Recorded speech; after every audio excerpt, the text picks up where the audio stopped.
What is an average dinner for the family? Well, I cook a pot of beans and fry some potatoes, some corn or something like that.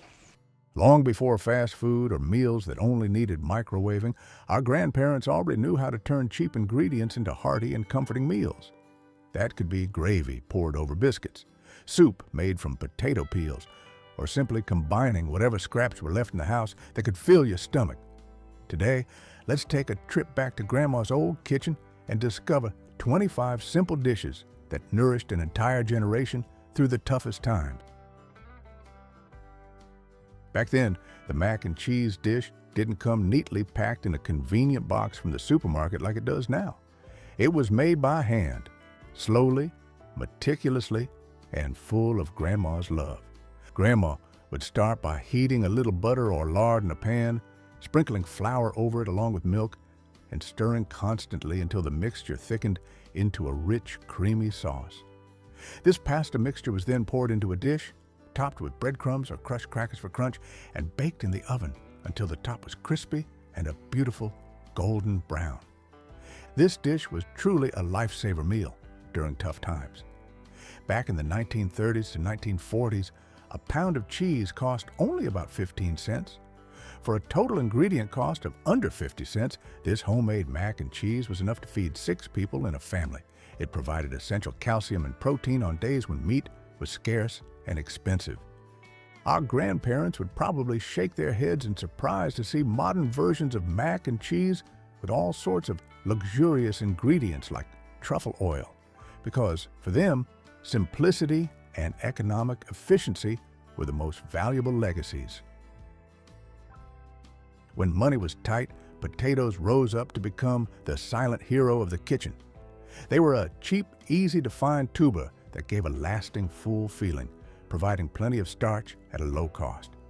Potato soup is a dish so simple it couldn't be simpler, but it was a hearty, warm meal that provided comfort on cold days.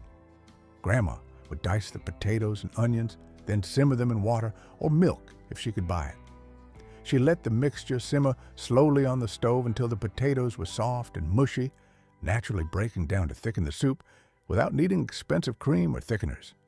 During the Great Depression, potatoes were dirt cheap, only about 2 cents a pound.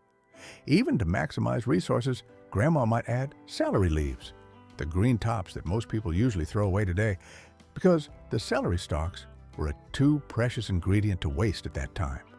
A hot bowl of potato soup, smelling of simmered onions, enough for 6 people, usually costs less than 20 cents. For many people, especially Irish immigrants, this soup wasn't just a meal, but it also carried memories of survival. Potato soup helped prevent starvation and ensured that at least the family still had a hot and calorie-filled meal to get through the long day. When potatoes were peeled for mashed dishes or potato soup, the peels were also thoroughly utilized by our grandparents. It sounds funny and a bit thrifty by modern standards, but potato peel soup truly was a lifesaver for many families during extremely difficult times.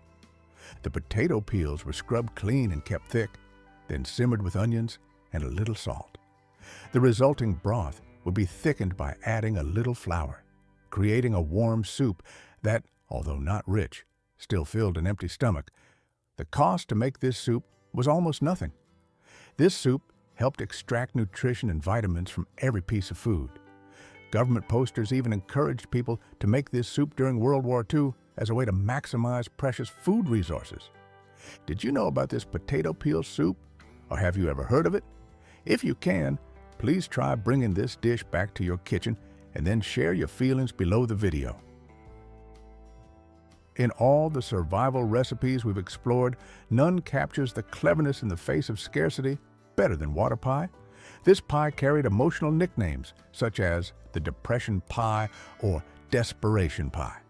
When the family couldn't afford milk, eggs, or cream, the essential components of a decent dessert, Grandma still managed to create a small bit of sweetness. The recipe starts with an already baked empty pie crust. Instead of pouring milk in, what was poured in was water. The water was mixed with sugar, a little flour for thickening, butter, usually the cheapest kind, or lard if needed, and a little vanilla for fragrance. This simple mix